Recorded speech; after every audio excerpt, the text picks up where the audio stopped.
दोस्तों नमस्कार। आपके अपने चैनल घटना चक्र नॉलेज पर आप सभी लोगों का बहुत बहुत स्वागत है इस जीव विज्ञान की क्लास में, जिसमें हम RRB, NTPC, ALP, group D आदि एग्जामों के पिछले वर्षों में पूछे हुए प्रश्नों पर चर्चा करते हैं। जहां पर डेली बेस पर हम 50 महत्वपूर्ण प्रश्नों पर चर्चा करते थे, लेकिन आज हम सिर्फ 25 महत्वपूर्ण प्रश्नों पर चर्चा करेंगे जो प्रीवियस ईयर क्वेश्चन हैं, और उनकी आवश्यकता अनुसार हम सॉल्यूशन को भी देखते हैं।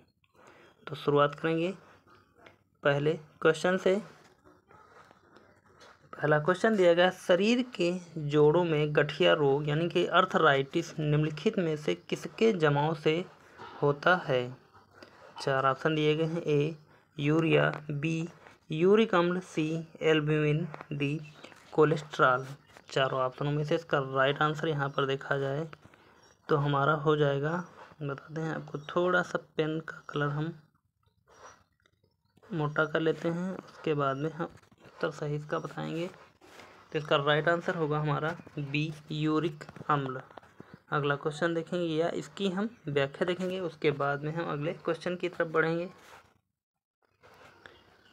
दिया गया है, गठिया रोग शरीर के जोड़ों में यूरिक अम्ल के जमाव से होता है जब कभी गुर्दे से मूत्र कम अथवा मूत्र अधिक बनने से सामान्य स्तर भंग होता है तो यूरिक अम्ल का स्तर बढ़ जाता है और यूरिक अम्ल के क्रिस्टल भिन्न भिन्न जोड़ों पर जमा हो जाते हैं। अगला क्वेश्चन देखते हैं। मिलावटी सरसों के तेल में पके भोजन को खाने वाले लोगों में होने वाली खतरनाक ड्रापसी का कारण है निम्न में से कौन सा एक नहीं हो सकता है, जैसा कि भारत में हुआ है? ऑप्शन दिए गए हैं। ए अर्जिमोन तेल मिलावट, बी सरसों के तेल के साइनाइड अंश, सी धान की भूसी की तेल मिलावट, डी उजला रंग करने वाली मिलावट। चारों ऑप्शनों में से इसका राइट आंसर देखा जाए यहाँ पर हो जाएगा हमारा सी धान की भूसी की तेल मिलावट। व्याख्या देखेंगे यहाँ पर इसकी हम। दिया गया है, ड्रॉपसी या घातक ड्रॉपसी रोग होने के कारण में सरसों के तेल में अर्जिमोन तेल का मिलावट, सरसों के तेल के साइनाइड अंश, उजला रंग करने वाली मिलावट इत्यादि शामिल हैं, जबकि धान की भूसी की तेल मिलावट इसका कारण नहीं है। अगला क्वेश्चन देखते हैं। एंथोफोबिया निम्न का डर है। 4 ऑप्शन दिए गए। ए अधिकारी का, बी अग्नि का, सी पुष्पों का, डी कुत्तों का। चारों ऑप्शनों में से इसका राइट आंसर यहाँ पर देखें तो हो जाएगा हमारा सी पुष्पों का। एंथोफोबिया पुष्पों का डर है। अगला क्वेश्चन देखते हैं। वातोन्माद यानी कि हिस्टीरिया रोग सामान्यतः किस वर्ग में होता है? ए विवाहित महिलाएं, बी बूढ़ी महिलाएं, सी जवान महिलाएं, डी जवान पुरुष एवं महिलाएं।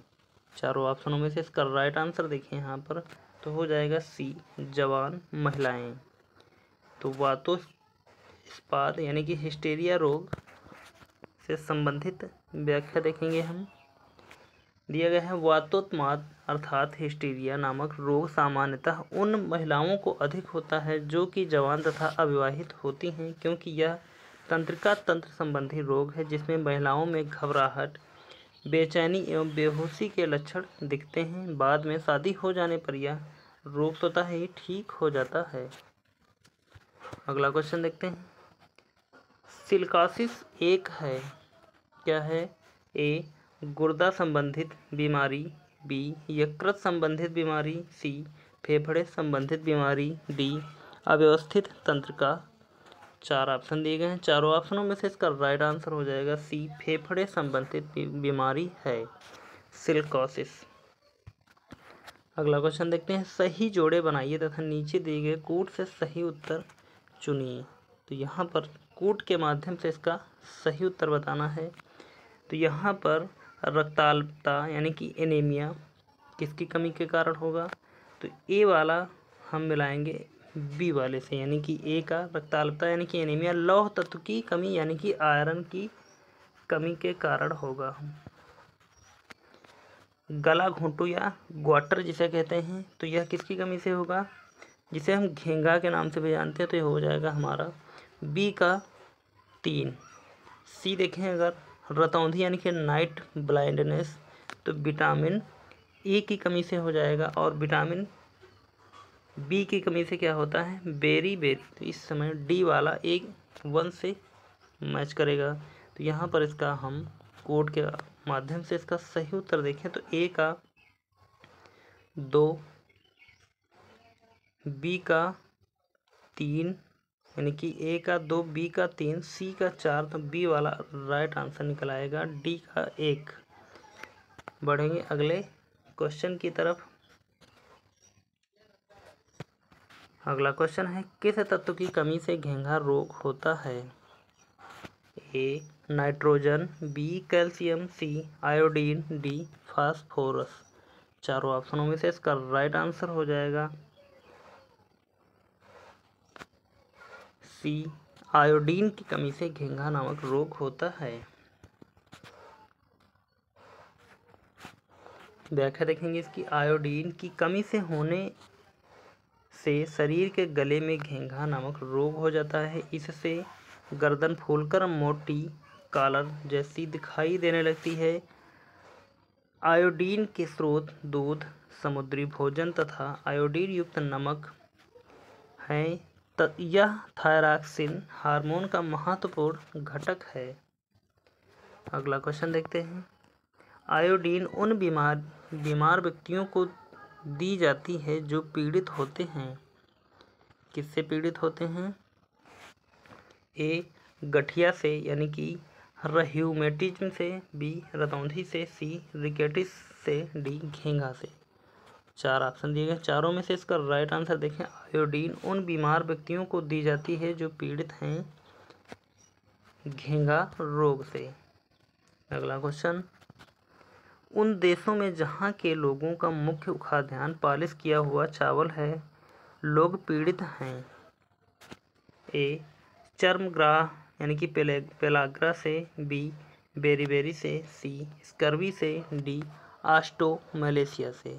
चारों ऑप्शनों में से इसका राइट आंसर देखें तो इसका उत्तर हो जाएगा हमारा बी बेरीबेरी से। उन देशों में जहाँ के लोगों का मुख्य खाद्यान्न पॉलिश किया हुआ चावल है, तो वह बेरीबेरी रोग से पीड़ित हैं। अगला क्वेश्चन देखते हैं। मानव आहार में पॉलिश किए हुए चावल के उपयोग से निम्नलिखित रोग हो जाता है। ए सूखा रोग, डी रक्ताल्पता, सी घेंघा, डी बेरीबेरी। तो मानव आहार में पॉलिश किए हुए चावल, तो यहाँ पर भी हमारा डी वाला राइट आंसर हो जाएगा बेरीबेरी। अगला क्वेश्चन है, बीमारी पता करने के यंत्र यानी कि MRI का मतलब होता है। क्या हो जाएगा? 4 ऑप्शन दिए गए हैं। चुंबकीय रेजोनेंस सूचकांक, बी चुंबकीय रिजोल्यूशन सूचना, सी चुंबकीय रेजोनेंस चित्रीकरण, डी उपरोक्त सभी। 4 ऑप्शन दिए गए हैं, चारों में से इसका राइट आंसर देखें तो यहाँ पर हो जाएगा सी चुंबकीय रेजोनेंस। अगला क्वेश्चन, MRI निम्न में से क्या है? A magnetic record of intestines, B magnetic recordance of investigations, C magnetic resonance imaging, D magnetic resonance in intestines. 4 option दिए गए हैं, इनमें से इसका राइट आंसर देखें तो हो जाएगा सी मैग्नेटिक रेजोनेंस इमेजिंग। MRI का पूर्ण रूप है। अगला क्वेश्चन है, BMD परीक्षण किया जाता है पहचान करने के लिए। ए डेंगू को, बी मलेरिया को, सी ऑस्टियोपोरोसिस को, डी एड्स को। चारों ऑप्शनों में से इसका राइट आंसर देखें कि BMD जो परीक्षण किया जाता है वह ऑस्टियोपोरोसिस के रोग के लिए किया जाता है।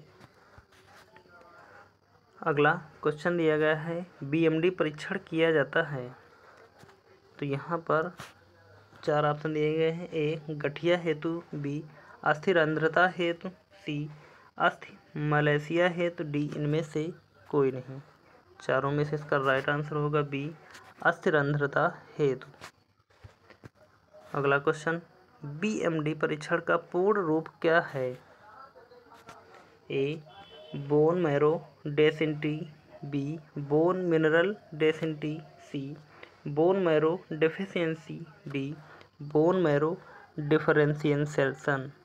4 ऑप्शन दिए गए हैं, चारों में से इसका राइट आंसर हो जाएगा बोन मिनरल डेंसिटी। BMD का पूर्ण रूप है। अगला क्वेश्चन है, रक्त में ग्लाइकोसिलिकेटेड हीमोग्लोबिन का मापन निम्नलिखित में से किसके प्रबंधन के लिए लाभदायक है? ए रक्ताल्पता, बी हीमोफीलिया, सी मधुमेह, डी उच्च रक्तचाप। 4 ऑप्शन दिए गए हैं, चारों में से इसका राइट आंसर हो जाएगा सी मधुमेह। अगला क्वेश्चन दिया गया है, जो मनुष्य यह नहीं समझ पाता कि कब उसे भोजन करना या रोक देना चाहिए वह पीड़ित है। किससे पीड़ित है? यानी कि खाते खाते उस व्यक्ति को यह नहीं पता चल रहा है कि कब खाना है और कब रुकना है, तो उसमें से कौन सी यह बीमारी होगी? ए ऑप्शन दिया गया है बुलिमिया, बी मधुमेह से, सी एनोरेक्सिया नर्वोसा से, डी अति अम्लता से। चारों ऑप्शनों में से इसका राइट आंसर हो जाएगा हमारा ए बुलिमिया रोग हो जाएगा।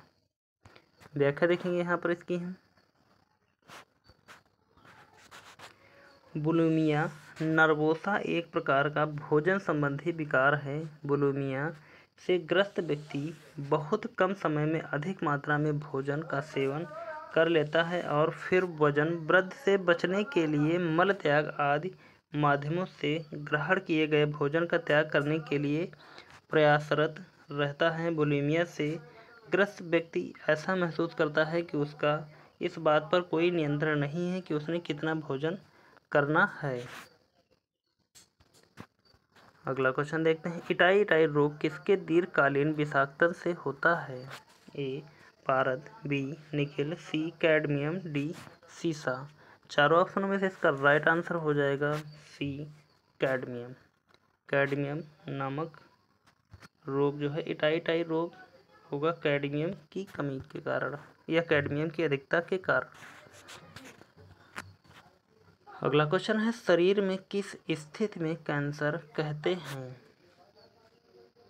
शरीर में किस स्थिति को कैंसर कहते हैं? ए स्वस्थ सेलों को बनना बंद होना जिससे क्रमशः मृत्यु हो जाती है, बी जहरीले रसायनों का शरीर के किसी भाग में एकत्र होना और अंततः मृत्यु होना, सी सेलों का अनियंत्रित बहुगुणन होना इससे स्वस्थ सेलों का दम घुटना और अंततः मृत्यु होना, डी शरीर में घाव या ट्यूमर होने से दिमाग का काम बंद करना और अंततः मृत्यु होना। 4 ऑप्शन दिए गए, चारों में से इसका राइट आंसर देखा जाए तो हो जाएगा हमारा सी सेलों का अनियंत्रित बहुगुणन होना इससे स्वस्थ सेलों का दम घुटना और अंततः मृत्यु हो जाना। अगला क्वेश्चन देखते हैं, ब्लू बेबी नामक प्रदूषण कारित बीमारी पीने वाले जल में से निम्न में से किसके अधिक विद्यमान होने के कारण होती है? ए फ्लोराइड, बी क्लोराइड, सी नाइट्रेट, डी आर्सेनिक। चारों ऑप्शनों में से इसका राइट आंसर हो जाएगा सी नाइट्रेट। अगला क्वेश्चन या इसकी व्याख्या देखेंगे यहाँ पर हम। ब्लू बेबी सिंड्रोम रोग से बच्चों के प्रभावित होने की संभावना तब होती है जब जल में नाइट्रेट की मात्रा 10 ppm से अधिक होती है। इससे बच्चे के होंठ एवं शरीर का रंग नीला पड़ने लगता है। यह नाइट्रेट हीमोग्लोबिन से क्रिया करके उसकी ऑक्सीजन परिवहन की क्षमता को कम कर देता है जिससे श्वसन क्रिया सुचारू रूप से संपादित नहीं हो पाती है। अगला क्वेश्चन दिया गया है, रक्त में निम्न की अधिकता से ब्लू बेबी सिंड्रोम नामक बीमारी होती है? ए आयरन से, बी लेड से, सी मिथेग्लोबिन, डी नाइट्रेट। चारों ऑप्शनों में से इसका राइट आंसर देखें तो हो जाएगा सी मिथेमोग्लोबिन से। अगला क्वेश्चन देखते हैं, रक्त में निम्नलिखित में से किसकी उपस्थिति के कारण ब्लू बेबी सिंड्रोम होता है? ए हीमोग्लोबिन, बी मिथेमोग्लोबिन, सी लेड, डी नाइट्रेट। यहाँ पर चारों ऑप्शनों में से इसका राइट आंसर हो जाएगा बी मिथेमोग्लोबिन से। अगला क्वेश्चन, चिकित्सकीय भाषा में गोल्डन आवर का संबंध है? ए कैंसर के अंतिम चरण से, बी गर्भ में शिशु की जानकारी से, सी हृदयघात से, डी वास्तव में बच्चे के जन्म लेने से। चारों ऑप्शनों में से इसका राइट आंसर देखें तो हो जाएगा हमारा सी हृदयघात से। अगला क्वेश्चन देखते हैं, बीटा ब्लॉकर एक औषधि है बचाने हेतु, किसके बचाने हेतु? ए हृदयघात से, बी प्रोस्टेट ग्रंथि के बढ़ने से, सी चिरकालिक मधुमेह से, डी इनमें से कोई नहीं। चारों ऑप्शनों में से इसका राइट आंसर हो जाएगा ए हृदयघात से। बीटा ब्लॉकर एक औषधि है हृदयघात से बचाने हेतु। तो यहाँ पर आज के 25 महत्वपूर्ण प्रश्नों पर हमने चर्चा की जो अति आवश्यक थे। उम्मीद करता हूँ कि शुरू से लेकर अंत तक इस क्लास को देखा होगा और यह क्लास आपको कैसे लगी आप हमें कमेंट में कमेंट करके ज़रूर बताएं। और पिछली क्लासों को यदि आपने नहीं देखा है तो चैनल पर जाकर पिछली क्लासों की प्लेलिस्ट बनी हुई है, वहाँ से आप इन सभी क्लासों को देख सकते हैं। और अभी तक वीडियो को लाइक नहीं किया तो प्लीज़ वीडियो को लाइक कर दें। चैनल को सब्सक्राइब नहीं किया है तो प्लीज़ चैनल को सब्सक्राइब कर लें और बेल आइकन की घंटी ज़रूर दबाएं ताकि हर आने वाला वीडियो आप तक सबसे पहले पहुंचे। तो उम्मीद करता हूं कि आप सभी लोगों ने इस क्लास को शेयर कर दिया होगा, यदि नहीं किया है तो कर दें। और मिलते हैं फिर अगली क्लास में, तब तक के लिए धन्यवाद। जय हिंद। आपका समय शुभ हो।